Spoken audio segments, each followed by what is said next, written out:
আল্লাহ পাক রব্বুল আলামিন বলেছেন যে কোনো কাফের, কোনো হিন্দু, কোনো বৌদ্ধ, কোনো খ্রিস্টান জান্নাতে যাইতে পারবে না, কারণ তাদের ঈমান নাই।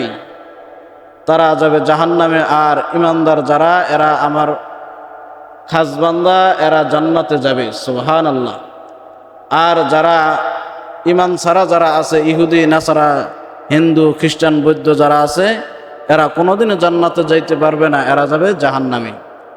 সেজন্য আল্লাহ পাক রব্বুল আলামিন লাখো শুকরিয়া যে মহান রব্বুল আলামিন আমাদেরকে দুনিয়াতে পাঠিয়েছেন এবং আমরা মুসলমানের ঘরে জন্মগ্রহণ করেছি, মুসলমান হয়ে দুনিয়াতে এসেছি। এবং তাই নয়, এমন এক নবীর উম্মত আমরা হতে পেরেছি যেই নবীকে সৃষ্টি না করলে কোন কায়নাত, কোনো কিচ্ছু সৃষ্টি হতো না, জান্নাত জাহান্নাম সৃষ্টি হতো না। সেই নবীর উম্মত আমরা হতে পেরেছি। এটা বিশাল বড় আল্লাহ পাক রব্বুল আলামিন লাখো শুকরিয়া, ঠিক কিনা? এজন্য আল্লাহ পাক রব্বুল আলামিন আমাদেরকে যে সুস্থতা রেখেছেন, এটাও বিশাল বড় একটি শুকরিয়া যে আল্লাহ পাক রব্বুল আলামিন আমাদের শরীরকে সুস্থতা রেখেছেন। তো যারা অসুস্থ আছে তারা বুঝতেছে যে তার কি অবস্থা। মানুষ অসুস্থ হইলে বোঝে যে তার কি অবস্থা, আর অসুস্থ যখন থাকে না তখন মানুষ অসুস্থ যে অনুভব সেটা সে করতে পারে না বা সেটা সেও বোঝে না। এজন্য আমাদের একমাত্র আল্লাহ পাক রব্বুল আলামিনের ইবাদত করা দরকার, কারণ তিনি আমাদেরকে পাঠিয়েছেন দুনিয়াতে একমাত্র তারই ইবাদতের জন্য, অন্য কারো ইবাদত করার জন্য নয়। তিনি আমাদেরকে পাঠিয়েছেন দুনিয়াতে ইবাদত করার জন্য, ফিতনা ফাসাদ সৃষ্টি করার জন্য নয়। আজকে দুনিয়ার যে অবস্থা, এই মারামারি, হানাহানি, রক্তপাত শুরু হয়ে গিয়েছে, তো যে অবস্থা দেখা যায়, তো কিয়ামত আর বেশি দূরে নয়, কাছেই এসে গিয়েছে। এজন্য আমরা দুনিয়াতে এসেছি আল্লাহর ইবাদত বন্দেগী করব। আমাদের জান্নাত পরকালে আমাদের জন্য আল্লাহ পাক রব্বুল আলামিন রেখে দিয়েছেন। দুনিয়াতে মুমিনের জন্য সুখ শান্তির জায়গা নয়, মুমিনের জন্য সুখ শান্তির জায়গা হলো পরকাল, ঠিক কিনা? এজন্য সেই পরকালের সামনা আমাদের দুনিয়া থেকেই তৈরি করতে হবে। এবং আল্লাহ পাক রব্বুল আলামিন ইমানদারদেরকে জান্নাত দিবেন। তো কীরকম জান্নাত? যে এমন জান্নাত যে জান্নাতের ঘর বাড়ি থাকবে স্বর্ণ, রূপা, হীরা, মণি, মুক্তা দ্বারা এরকমভাবে বেষ্টনী করা সাজানো থাকবে। জান্নাতে থাকবে হুর গেলমান, আরও বিভিন্ন নিয়ামত থাকবে। সুতরাং আমরা এই জান্নাতকে ভুলে গিয়েছি, দুনিয়ার মায়ে আমরা পড়ে গিয়েছি। তো দুনিয়ার মায়া আমরা ছেড়ে দেই, আমরা আল্লাহ পাক রব্বুল আলামিনের ইবাদত বন্দেগী করি, আর আল্লাহর বেশি বেশি আমরা গুণগান গাই। আল্লাহ পাক রব্বুল আলামিনের ইবাদত বন্দেগী কেন করব? যে যার নুন খাই তারই গুণ গাইতে হবে, ঠিক কিনা?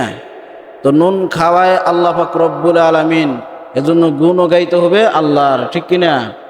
কারণ দুনিয়াতে যতগুলো পশু আছে, হাঁস তার মালিক রে চিনে, মুরগি তার মালিক রে চিনে, গরু তার মালিক রে চিনে, বকরি তার মালিক রে চিনে, হাঁস মুরগি সবাই তার মালিক রে চিনে। আমি আর আপনি যদি গেলে হাঁস মুরগিকে ডাক দেই, সে আমার ডাকে সাড়া দিবে না। আর যখন তার মালিক যখন মুরগিকে ডাকবে, তা মালিক যখন গরুকে ডাকবে, মালিক যখন তার বকরিকে ডাকবে, মালিক ডাক দেওয়ার সাথে সাথেই সে জবাব দেওয়া শুরু করে দেয়, ঠিক কিনা? অন্য ব্যক্তি যদি গেলে মুরগিকে ডাক দেয়, মুরগির কাছে আসে না। হাঁসকে ডাক দিলে সে কাছে আসবে না, ছাগলকে ডাক দিলে সে কাছে আসবে না। আর তার মালিক যদি ডাক দেয়, সাথে সাথে উড়াল পেরে মুরগি তার মালিকের বাড়ি চলে আসে, ঠিক কিনা? এজন্য হাঁস, মুরগি, ছাগল, বকরি, গরু তার মালিকের বাড়ি চিনে, তার মালিকের আওয়াজ চিনে। আমরা মানুষ হইয়া আমরা আমাদের মনিবকে চিনি না। আমাদের মতো নিমক হারাম আর কেউ হতে পারে না, ঠিক কিনা? এজন্য আল্লাহ পাক রব্বুল আলামিন বলেন, ইন্নাল ইনসানা লিরাব্বিহি লাকানুদ। মানুষ বড়ই তার রবের কাছে নিমক হারাম, ঠিক কিনা? কারণ মানুষকে আমি আল্লাহ পাক রব্বুল আলামিন কোন জিনিসটা না দিয়েছি? আমি আল্লাহ পাক রব্বুল আলামিন মানুষকে সকল কিছুই দিয়েছি। আমার রিজিক খায়, কিন্তু আমি মনিবের ইবাদত করে না, আমি মনিবকে সে ভুলে যায়। মানুষকে আমি সকল কিছুই দিয়েছি। ডাইনে তাকাও যা কিছু সব আল্লাহর, বামে তাকাও যা কিছু সব আল্লাহর, পিছনে তাকাও যা কিছু সব আল্লাহর, উপরের দিকে তাকাও চন্দ্র তারকা যা কিছু আছে সব আমি আল্লাহর। ঠিক কিনা? আল্লাহ রব্বুল আলামিন বলেন, বান্দা আমার নিয়ামত পাইয়া আমার নিয়ামতের যতই গুণগান গাও না কেন, আমার নিয়ামত তুমি গুনতে গুনতে তোমার জীবন ফুরিয়ে যাবে, তবু আমার নিয়ামত কোনদিন ফুরাবে না। ঠিক কিনা? রব্বুল আলামিন অসংখ্য নিয়ামত আমাদেরকে দিয়েছেন। আল্লাহ পাক রব্বুল আলামিন বলেন, ওয়া ইন তাওয়াদ্দু নি'মাতাল্লাহি লা তুহসুহা। বান্দা আমার নিয়ামত পাইয়া আমার নিয়ামতের শুকরিয়া আদায় যতই করো না কেন, তোমার জীবন ফুরিয়ে যাবে, তবু আমার নিয়ামতের শুকরিয়া আদায় করা শেষ হবে না। সুবহানাল্লাহ।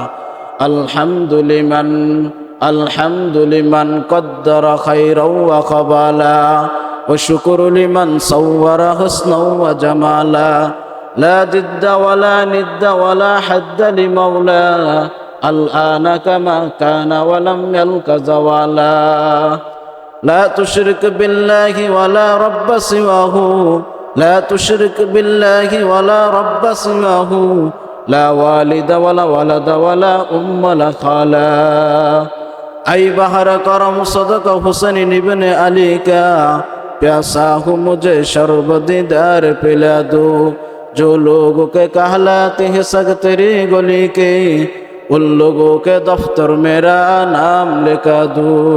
अल्लाहु अकबर। আল্লাহ পাক রব্বুল আলামিন বলেন, লাউ কানা ফীহিমা আলিহাতুন ইল্লাল্লাহু লাফাসাদাতা। আমি আল্লাহ ছাড়া যদি কালে অন্য কোন ইলাহ থাকতো তাহলে দুনিয়া তছনছ হয়ে যাইত। ঠিক কিনা? আল্লাহ বলেন, লাউ কানা ফীহিমা আলিহাতুন ইল্লাল্লাহু লাফাসাদাতা। আমি আল্লাহ ছাড়া যদি অন্য কোন ইলাহ থাকতো এই দুনিয়া তছনছ হয়ে যাইত। ঠিক কিনা? এক আল্লাহ পাক বলতো যে কি আমি আজকে বৃষ্টি দেব, আরেকজন বলতো না আজকে রোদ উঠবে, আরেকজন বলতো আজকে কুয়াশা হবে, আরেকজন বলতো যে না আজকে কুয়াশা হবে না। তো এরকম ভাবে কি দ্বিধাদ্বন্দ্ব বেজে যাইতো আর দুনিয়া কি ভেঙে যাইতো। আর যখন দুনিয়া ভেঙে যাইতো তখন কি মানুষ সবাই মারা যাইতো। এজন্য আল্লাহ রব্বুল আলামিন বলেন, না একটা রাষ্ট্রে যেরকম দুনিয়াতে একটা রাষ্ট্রে কোনোদিন একজনের উপর কোনোদিন প্রেসিডেন্ট থাকতে পারে না। দুনিয়ার রাষ্ট্রে যেরকম একজন প্রেসিডেন্টে একটা রাষ্ট্র চালায়, ওরকম আমি আল্লাহ পৃথিবীর মালিক একাই। আমি আল্লাহ একাই। দুনিয়াতে যেরকম একজন প্রেসিডেন্টে একটা রাষ্ট্র চালায়, দুইজন প্রেসিডেন্ট থাকতে পারে না, কারণ দুইজন থাকলেই তো ঝগড়া বাইজা যাইব। এজন্য একজন চালায়। এজন্য আল্লাহ পাক রব্বুল আলামিন বলেন, আমিও আল্লাহ পৃথিবীর জন্য একাই, দুনিয়ার মালিক আমি আল্লাহ একাই। এজন্য আল্লাহ পাক রব্বুল আলামিনকে এই অন্তরের ভিতরে রাখতে হবে আর আল্লাহর ইবাদত বন্দেগী করতে হবে, অন্য কারো ইবাদত করা যাবে না। ঠিক কিনা?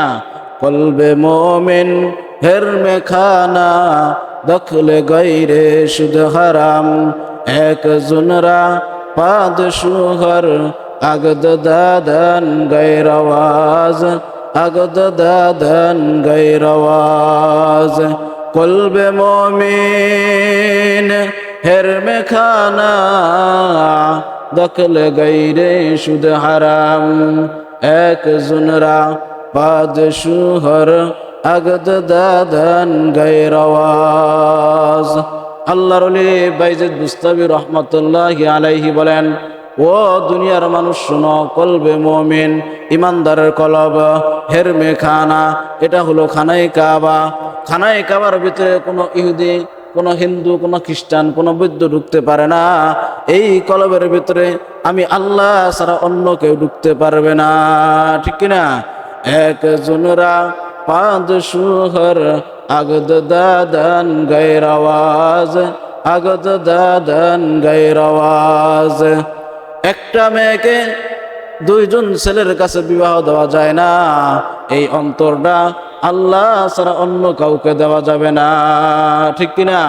এই জন্য আল্লাহর ওলি খাজা মঈনুদ্দিন চিশতি রহমতুল্লাহি আলাইহি বলেন, अगर एक तू नहीं मेरा और तू कोई शै भी नहीं मेरी जो तू सब कुछ मेरा पलक मेरा ज़मी मेरी पलक मेरा ज़मी मेरी अगर एक तू नहीं मेरा और तू कोई शै भी नहीं मेरी जो तू सब कुछ मेरा पलक मेरा ज़मी मेरी पलक मेरा ज़मी मेरी আল্লাহ তুমি যদি আমার হও আসমান আমার জমিন আমার সব আমার ঠিক কিনা আল্লাহ তুমি যদি কালে আমার না হও আমি যদি কালে দুনিয়ার বাদশা হই তারপরেও আমার কোনো দাম নাই ঠিক কিনা আর তুমি যদি কালে আল্লাহ আমার হও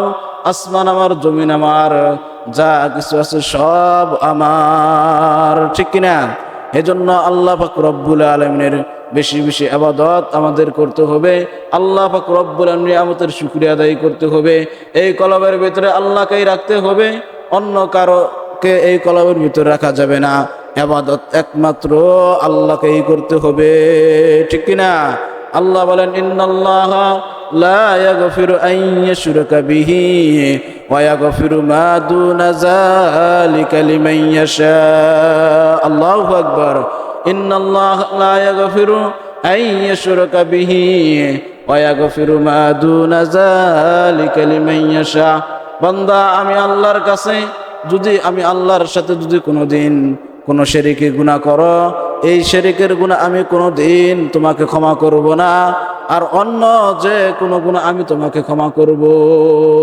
এজন্য শিরক আমরা কোনোদিন করব না আল্লাহ পাক রব্বুল বলেন শিরকের গুনাহ কোনোদিন ক্ষমা করবেন না এজন্য শিরক থেকে আমরা মুক্ত থাকব আর আল্লাহর ইবাদতই আমরা করব যদি কালে শিরক থেকে আমরা মুক্ত না হই তাহলে কি আল্লাহ পাক রব্বুল আলামিন আমাদেরকে কখনো ক্ষমা করবে না সেজন্য আল্লাহর ইবাদত আমরা বেশি বেশি করি শিরক থেকে আমরা যেন মুক্ত থাকি আমরা লানত থেকে যেন মুক্ত থাকি কাউকে আমরা অভিশপ্ত দিব না লানত আমরা কাউকে করব না এবং আল্লাহর শিরক থেকে যেন আমরা মুক্ত থাকি আল্লাহ পাক রব্বুল আলামিন যেটা ফয়সালা করেন আমার জন্য ওটাই আমার জন্য যথেষ্ট ওটাই আমার গ্রহণ করা উচিত ওর তার বিরুদ্ধে আমার কোনো কথা বলা যাবে না সেজন্য আল্লাহ পাক রব্বুল আলামিন আমাদেরকে বেশি বেশি তার ইবাদত বন্দেগী করার তৌফিক দান করুন সকলে বলি আমিন।